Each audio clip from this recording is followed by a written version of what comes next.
बच्चे जब छोटे होते हैं तो माँ पिताजी ये होते हैं जो उन्हें धीरे धीरे बोलना चलना सब सिखाते हैं और हर चीज़ में पेशेंस की ज़रूरत होती है।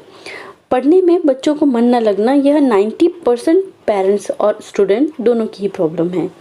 हर पेरेंट्स चाहता है कि उनका बच्चा स्टडी में मन लगाए और स्टूडेंट भी चाहते हैं कि उनका पढ़ने में मन लगे, पर कुछ कारण होते हैं जिससे हम जितना चाहते हैं उतना हमारा पढ़ने में मन नहीं लग पाता है। तो चलिए स्टार्ट करते हैं कुछ टिप्स जिससे बच्चों का 100% पढ़ने में मन लगे।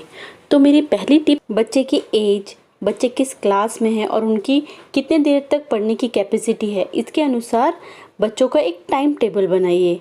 टाइम टेबल बनने से ब्रेन को एक इन्फॉर्मेशन मिलती है कि हाँ इतने बजे हमें पढ़ाई करनी है।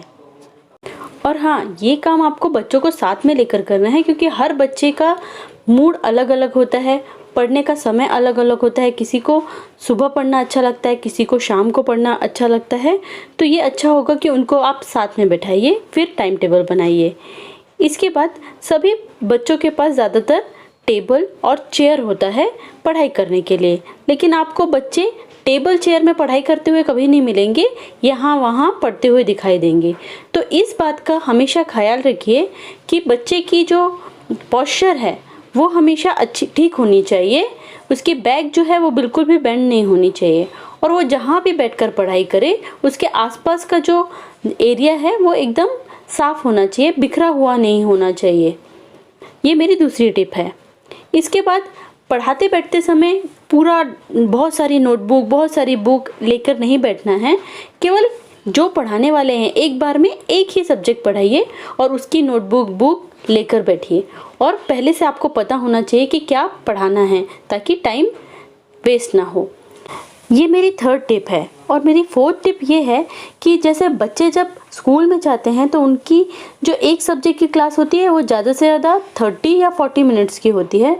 तो घर पर भी पढ़ाते वक्त 30-40 मिनट्स के बाद बच्चों को एक 5 मिनट का या 10 मिनट का ब्रेक दीजिए और फिर पढ़ाने बैठिए।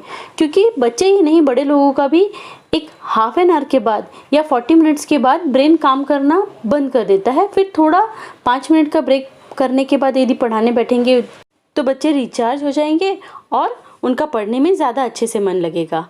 अब मेरा फिफ्थ टिप ये है कि कभी भी बच्चों को पढ़ाने बैठे तो उनका फेवरेट सब्जेक्ट पढ़ाएं पहले और एकदम जो उनको इजी लगता है वो सब्जेक्ट चूज़ करें ताकि जब उनका कॉन्फिडेंस बढ़े और फिर वो जो डिफ़िकल्ट चीज़ें हैं वो भी आसानी से सॉल्व कर पाएँ।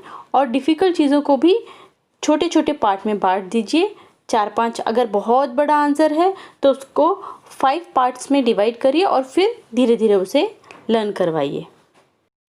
कभी कभी ऐसा होता है कि कोई चैप्टर ऐसा होता है, हमें लगता है कि बच्चों को समझ में जल्दी नहीं आएगा और बहुत डिफ़िकल्ट है, लेकिन वो बच्चों को बहुत जल्दी समझ में आ जाता है। और कभी कभी हमें ऐसा लगता है कि ये चैप्टर बहुत इजी है, बच्चों को समझ में आ जाएगा, लेकिन वो समझ ही नहीं पाते हैं। हम बहुत समझाने की कोशिश करते हैं लेकिन वो समझ में ही नहीं आता है उनके। तो ऐसे कॉम्प्लिकेटेड लगने वाले चैप्टर आप उस समय के लिए छोड़ दीजिए और उसे बाद में क्रिएटिव तरीके से पढ़ाइए। तो ये मेरा 6th टिप है। अब इसके बाद बहुत सारी ऐसी बातें होती हैं जिन पर हम ध्यान ही नहीं देते और हमें मालूम भी होती है, जैसे नींद। और इसका बहुत बड़ा असर होता है पढ़ाई पर। यदि बच्चे की नींद पूरी नहीं हुई है तो वो पढ़ाई कर ही नहीं सकता, उसका माइंड काम करेगा ही नहीं। इसलिए बच्चों को 6 से 7 घंटे की नींद ज़रूर दीजिए। ये मेरा 7th टिप है। इसके बाद खाना कभी कभी बच्चा नहीं भी चाहता है तो भी सभी माँओं का प्रेम इतना ज़्यादा होता है कि ज़बरदस्ती बच्चों को खिलाने की कोशिश करने लगती है। तो ऐसा कभी मत करिए। बच्चों को भूख होगी तो वो खुद ही बोलेगा, तो बच्चों को जब भूख लगे तभी उसे खिलाइए। ये मेरा 8th टिप है। अब मेरा 9th टिप है कि बच्चों को ज़्यादा से ज़्यादा खेलने दीजिए, क्योंकि जितना उनकी बॉडी एक्टिव रहेगी उतना ही उनका माइंड भी एक्टिव रहेगा। और खेल कर बच्चे बहुत कुछ सीखते हैं, तो उन्हें इंडोर गेम खेलने दीजिए। कई पेरेंट्स को लगता है कि खेलने से टाइम वेस्ट होता है। ये बिल्कुल गलत सोच है, क्योंकि खेलने से बहुत कुछ हम सीखते हैं। एकाग्रता सीखते हैं, कंसंट्रेशन और टीम वर्क सीखते हैं। तो हमने भी बचपन में बहुत सारे खेल खेले हैं और आपको अगर समय हो तो ये बहुत अच्छा होगा कि आप उनके साथ मिलकर खेल खेलिए, चाहे आपके बच्चे थोड़े बड़े भी हो गए हों, लेकिन उन्हें मज़ा ही आएगा और इसका जो असर है वो आपको पढ़ाई में दिखाई देगा और उसे मुझे कमेंट करके ज़रूर बताइएगा। इसके बाद लास्ट जो सबसे ज़्यादा इम्पॉर्टेंट है, ये बोलना बंद कर दीजिए कि पढ़ता ही नहीं है, पढ़ती ही नहीं है, दिन भर टीवी देखती है, दिन भर फ़ोन में रहते हैं, दिन भर फ़ोन में गेम खेलते रहते हैं।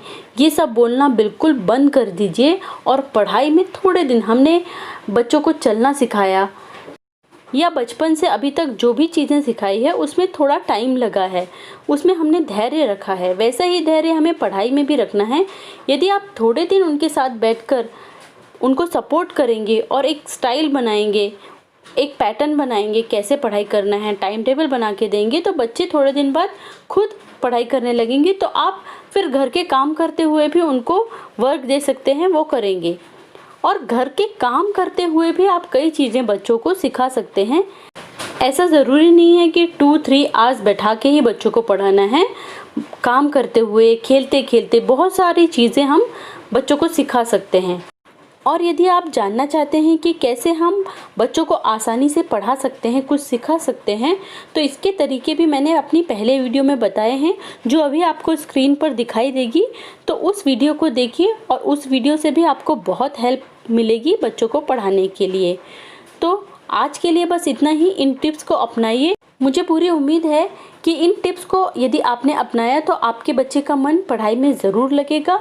और अगर इसके आपको पॉजिटिव रिज़ल्ट दिखे तो प्लीज़ कमेंट करके ज़रूर बताइए, मुझे बहुत खुशी होगी।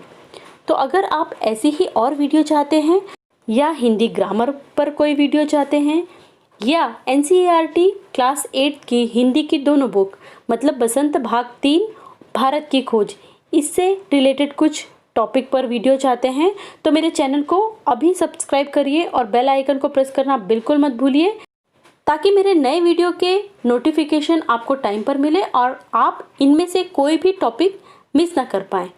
तो मिलती हूँ मैं आपको अपने अगले वीडियो में एक नए टॉपिक के साथ। तब तक के लिए हैप्पी पेरेंटिंग।